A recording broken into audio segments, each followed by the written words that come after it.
Hello and welcome to another week of Sambo iRacing. It's week 1, season 1, 2024. We're in the Formula Vee at Okayama Short. This is the redone Okayama, so it's a lot prettier than in previous weeks. We have lots of foliage and everything like that. As always, the track conditions and temperature are taken from the schedule, so it's the 1st of May 2024 that we are doing these laps on. It is a very hot track at 53 degrees Celsius, so don't be too concerned if your times are slower than they were in a previous season, because it is an awful lot warmer than it has been previously when we've been on here.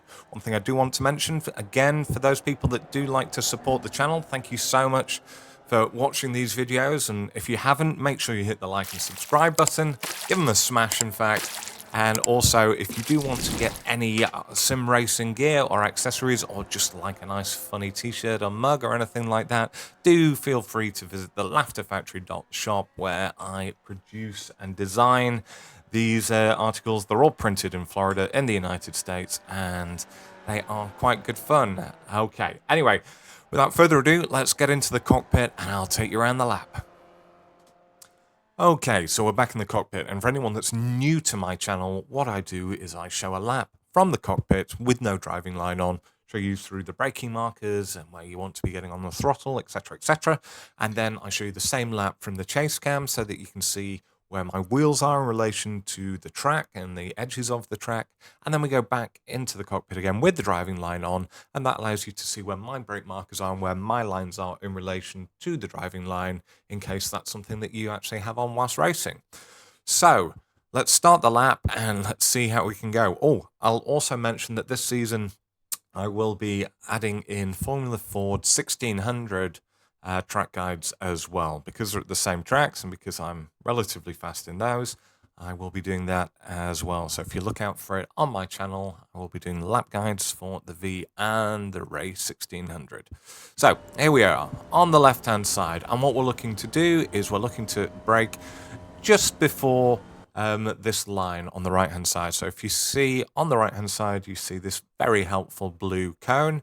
There is a line that is drawn across the track, which is very handy, and just as we get up to it, I brake only up to about 50% and briefly, and then I trail off nicely down, and what we're looking to do is clip this apex on the inside, and then start getting back on the throttle nice and early, holding it on there. You will drift out to left-hand side. Now, in previous years, you could clip the sand, it wasn't really an issue, but now we can only go onto the red and white and also onto the green. That's no problem at all, but you don't want to go any further.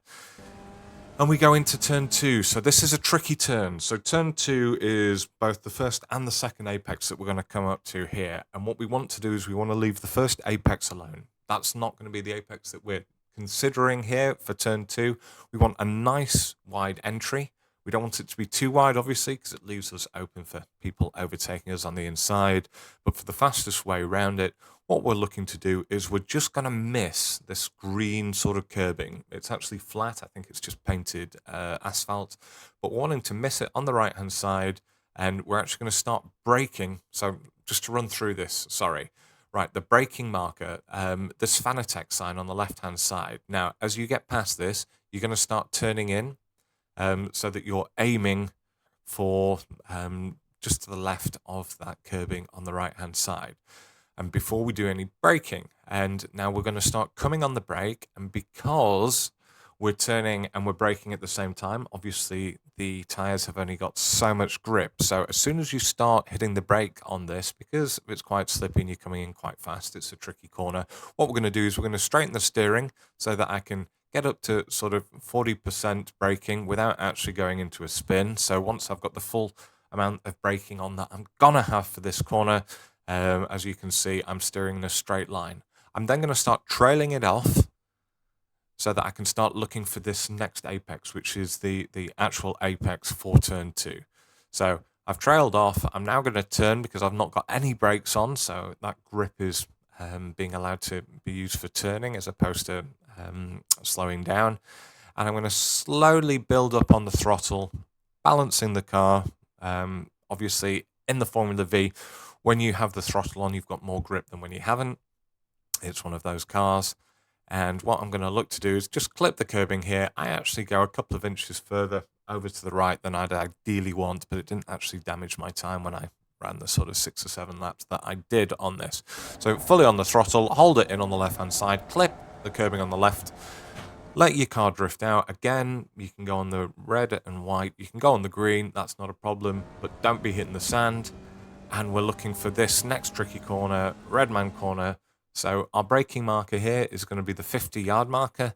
And just as we get past it, I'm going to brake relatively hard, the hardest braking that we actually do on this lap, up to about 80%. And I'm going to trail it off nice and early so that I can drop down to third gear, or keep it in third gear, sorry, and get on the throttle as I clip the apex. And I want to try and hold it to the left as best as possible here.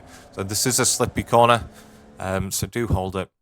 And then we're wanting to get ready for this a little dab of the brakes for the following corner, turn 5. So this is a tricky one. Now, obviously, my lap guides are designed about trying to get the best possible speed for the quickest lap for your qualifying.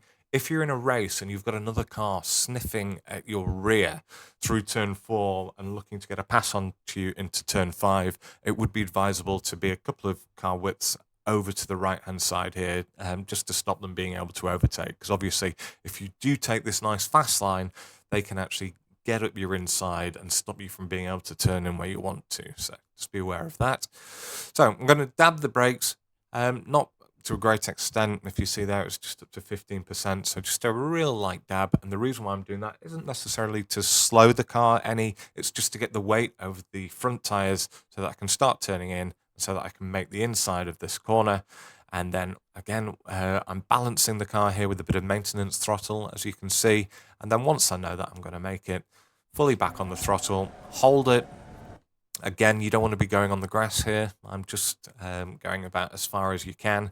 And you want to use the green bit of curbing to enter the track again. We're now going to be holding it in third gear maximum. And again here, you're not wanting to be any further over to the right because it is actually raised and they have got the 3D curbing here. So if you go any further onto the right, you will see your car pop up, and that can have all sorts of problems in terms of crashing and hitting at other people. So that's as close as you want to take it. And then what we're looking for here is the final braking zone. So as you can see, the green curbing on the left-hand side is just going. We're actually going to be braking a couple of car lengths past that. Another way of looking at it is if you've got this view, same sort of view as myself, it's when the blue and white tyres move out of your peripheral vision. And I'm just going to go on the brakes up to about 40%, trail it off nice and early, keeping some maintenance throttle on to balance the car. And what I'm looking to do is to get to the inside, and then I'm fully back on the throttle now. And I'm just going to keep it in there, let the car understeer out to the left-hand side.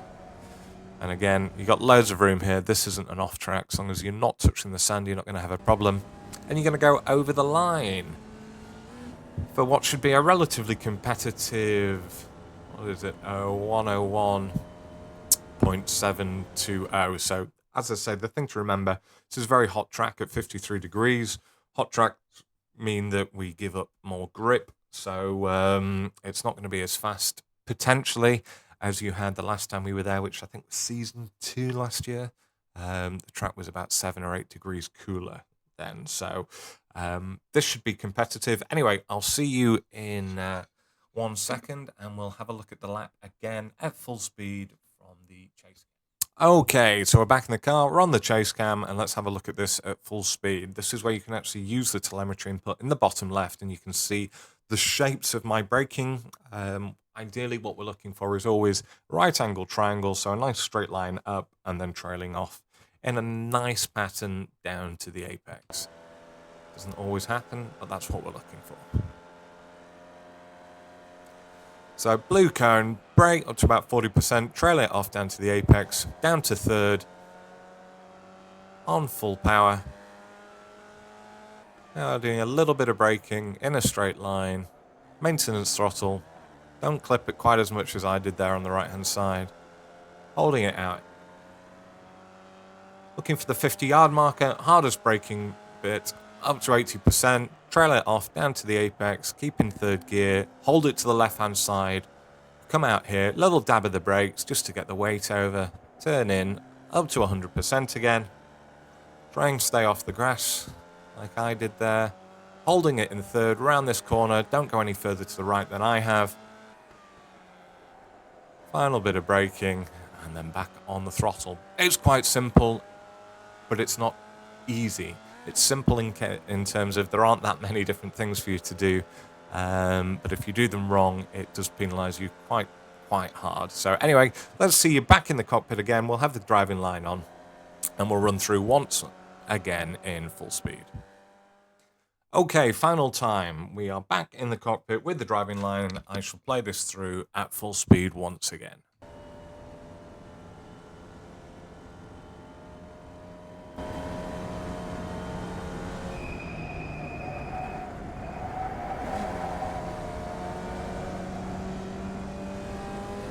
So as you can see, when we do show it at full speed, you can see that the car does slide around a little bit, but again, that's absolutely fine as long as you're aware of what it's going to be doing.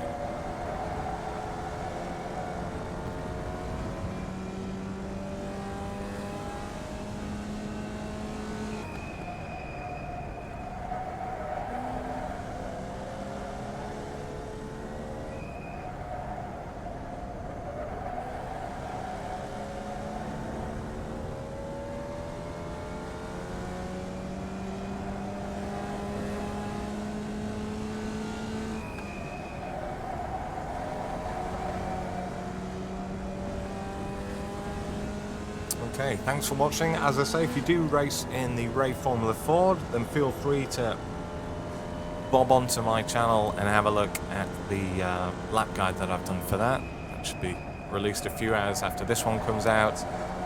If you have any questions, feel free to let me know. If you want any videos specifically, if you want to know how to do X, Y, or Z, and you believe that I may have the answers, which obviously I may not, drop it in the comments and I'll see what I can do. I am here to try and help you guys improve and make your iRacing experience a little bit more fun than it has been. And winning isn't everything, but being able to control your car and have wheel-to-wheel racing, that is what we're all here for anyway. Thanks for watching. I've been Sambo iRacing. You haven't. Enjoy.